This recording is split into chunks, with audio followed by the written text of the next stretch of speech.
Welcome back to another video and a short episode of Black Desert Academy. So today we're going to talk about costume shops. And costume shops are a very lucrative thing. Depending on how well and how fast you build up your resources, some people I know are making as many as $16 million in costumes a day. Me, I prefer to take it slow because I like the resources to burn out. Not to burn out my resources, so I can make the money passively longer and stay AFK for longer periods of time. Why does that character always look sweaty? Why are you sweaty? Anyway, so I'm just going to tell you guys about the basic setup. But part of the academy, to become a billionaire using academy methods, workshops is going to be a bigger part than I originally intended due to the alchemy nerf. But workshops are very important, and you guys should all consider at least having, I want to say at least one major workshop, which is like a boat or a wagon shop, or at least 6 smaller workshops, which are like costume shops, armor shops, boat part shops, wagon part shops, horse part shops. There's so many options. Like, I'm gonna go over as many as I can, but yeah. So just keep that in mind, though. You guys gonna have at least a numerous amount of shops to be in the $1 billion range. So let's get started on costume shops. Okay, so for me, I have my costume shop set up in Calpheon. I have 2 costume shops, and since it's a new setup, that my workers are kind of slow. But if you guys have good and leveled workers, then you should be making costume shops about every 30 minutes to an hour, depending on the worker you use. So let's just use hours for easy math, okay? So let's say every hour you make a costume that's worth about, let's say 200k. So every hour you make a costume is worth 200k. I have 2 costume shops going right now. So every hour I make 400k every hour just from my costume shops alone. Okay, so now some days I used to have a 24-hour costume shop going, and you guys can do that if you want to. But now I limited it to about 20 a day. So I make 20 costumes a day, and each costume is worth 200k. Okay, so that roughly nets me about $4 million a day in costumes. Now, if you do that weekly, because weekly sounds nicer, you times that by 7 days a week, and you know from the costume shop alone, you make $28 million a week. I do make also additional $40 to $50 million a week from my wagon shop as well. But either way, these passive things adds up. Running costume shops is fairly easy to set up. It's probably one of the easiest sets up for shops in the game when talking about workshops. And I do believe that if you guys are doing it properly, then you will not break the economy. The thing about costume shops is that it's very fragile because costumes are easily saturated due to how easy it is to set a costume shop up. If you guys do want to go hardcore, I do suggest nest egging it and leaking it slowly into the marketplace and not selling it all at once. So what's very important to keep in mind, guys, is that when you sell costumes, is to not oversaturate. If you're selling like more than like, if you like pushing 50, 60 costumes in the marketplace at once, you're highly likely to deal with undercutting and losing the marketplace value of your items. So let's get into business about the costumes and talk a little bit more about detail about them. So first, let's open up the marketplace, and I'm gonna type in silver M, which is an easy way to jump to all the costumes.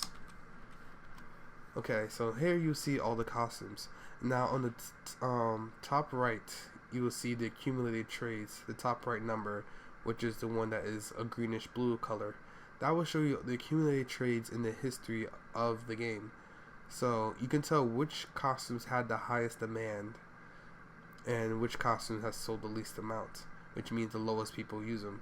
Surprisingly though, traders clothes is the least amount. I was really banking on horse training to be the smallest, or farming, but actually farming is the smallest. Okay, so farming is the least amount. There's not many farmers in the game, but farmers costumes are worth a lot of money, and they do require trace of forest to make, so it's not something you can make that often. Surprisingly though, they sell relatively quickly, but you don't want to overcraft these. So farming clothes, you don't want to overcraft, so be very careful. Horse trainer clothes is easily broken if you overcraft it, because we don't have that many horse trainers. Traders is a new thing, and if you are going into trade crates and trading, you're going to need a costume like this. So if you're a costume shop seller, sell the trader costumes to these trade crate users, because they're going to need as much EXP possible when trading it in to hit Master 2. Cooking costumes has a high demand as well. Alchemy costumes, Alchemist is becoming still more popular even after the nerf. And gathering costumes are also very popular. Fishing costumes are fairly popular, but they are worth the least amount of money, but they are the easiest to make in mass production. So that pretty much covers all the costumes that I wanted to talk about. The craftsman costume is also very viable and easy to mass produce. Just be careful not to break the economy though. I say if you see more than 500 of any costume posted at any given time, please just wait for it to die down a little bit before selling your costumes. That's just my rule of thumb to respectfully balance the demand for the supply. If you see like 150 horse training costumes, you can put the brakes on selling any for a while too, because those take a while to die down as well. Okay, so I just touched on the economics, because the thing about me, I just really want people to understand the economics portion of becoming a billionaire, so it doesn't ruin it for everyone else. So I'm trying my best to, put a safety belt or a chastity belt on the information I give you guys, so you guys don't just break the economy. So anyway, let's get into the materials, guys. So the top 3 materials are the fabric materials. With these 3 fabrics, you can make any costume that costume shops offer when it comes to level 1. So let's talk about wool, flax, and cotton, okay? So all of these are relatively easy to get through nodes. They're also something you can buy in the marketplace. Now, wool is only obtained through one node, unfortunately, and that node is, give me 1 second, I am completely, why am I so lost right now? Maybe because the angle I'm looking at the map. Okay, now I know what I'm looking at. Okay, so wool is only obtained at Lynch Ranch Ruins, and you get it from this fleece node. And if you're not interested in opening a costume shop, you can always sell the raw materials. In every workshop video for Black Desert Academy, I will always recommend that you can, I always suggest that you can also sell the raw materials, especially if you want to be 100% passive income, meaning like not zero, but like only like tiny percent of time spent in game for this passive income to work and make you money. But if you want to stretch your resources a little bit further to make you a little bit more money by investing a little bit more time into transforming them into products, then you can craft the fleece into knitting yarn, and the knitting yarn into the wool fabrics to net you some nice profit, or turn it into costumes and net you an even greater profit. Okay, guys, so that's where you get wool. Let's talk about flax now. Alright, so flax you can get at Coastal Farm. You can also get flax at Moretti Plantation right here south of Heidel. And you can also get flax at Camisile Temple. Flax is fairly easy to mass produce. It is probably the cheapest and most abundant fabric that you can get. And is also used in making boats if you're ever interested in opening up a boat shop in the future. But I'll save that for another video. Alright, so that covers flax and flax fabric. Now let's talk about cotton. Cotton has 2 nodes right near Tariff. One is Casula Farm. The other is Alta Farm. Both cost about 2 contributions per investment, so please keep that in mind. I do suggest keeping a worker in Tariff to increase the production of cotton you get, because the trips will be shorter. Now, you're going to have to process all those cotton and wool and flax into the actual fabric format. That is a good way to get your processing skill up, because you will need it to grind crystals to get a relatively decent amount of black spirit powders from them. So grinding up these things for your costume shops is an excellent way to level up your processing, and I highly suggest you do so, because processing is pretty profitable. Okay, guys, so those are the main fabric materials. Now, when you're setting up a costume shop, I do suggest you put all these powders and traces together, so that these are all the traces and powders you will need to make any costume you want from a costume shop. First, you need black stone powder because every shop requires this. You need powder of time for fishing costumes, powder of earth for cooking costumes, powder of crevice for I believe horse training costumes, and trading costumes, powder of flame for alchemy and not alchemy, processing costumes, and powder of darkness for alchemy costumes. So once you have these, and I forgot trace of forest for gathering and farming costumes. So once you have these that I mentioned, you should be able to make any costume you want. Now let's talk about where to get each one. Let's start with trace of forest, okay? So trace of forest is something you get from Bernianto Farm, which I mentioned in my contribution video. It is something you have to invest actual energy into unlocking, so you will not see this node from a bird's eye view from the map if you never travel to this farm in person. So please travel to this place in person and talk to the NPC to unlock the node.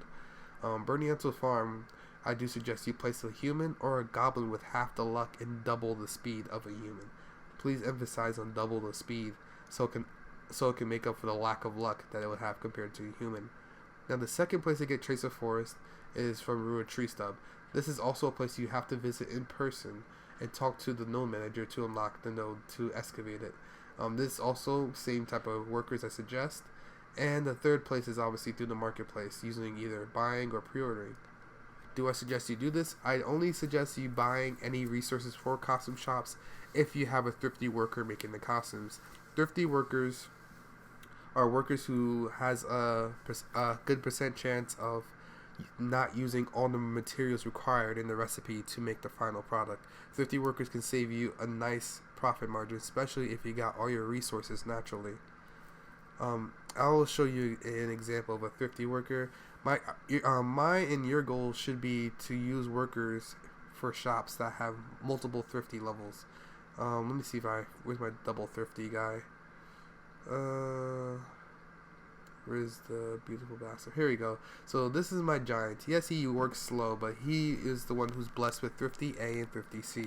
If you get thrifty A, C, and B all in one character, he can be a beautiful moneymaker and keep you in the green when making anything from any workshop, even if you're not a value pack user. And these guys will make opening up a workshop far more worth it for the time investment of transforming those materials into stuff used for your shops.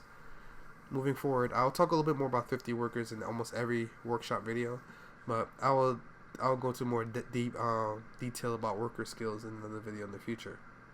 So we talked about Trace of Forest, okay? Next, let's talk about Trace of Battle. This is used for hunting costumes. Trace of Battle is fairly easy to get. I believe you get it from an excavation node as well. Oh, yeah. I'm sorry. It is from Bernianto Farm. So you get Trace of Battle from Bernianto Farm as well. And it actually comes at a higher rate than the Trace of Forest. You get Trace of Despair from here as a second trace, but I'll talk about Trace of Despair in another video. It's actually a really rare ingredient it's actually used for a really rare recipe that most of the game doesn't know about. So I'm kind of saving it for a far later video before I share my secret with that.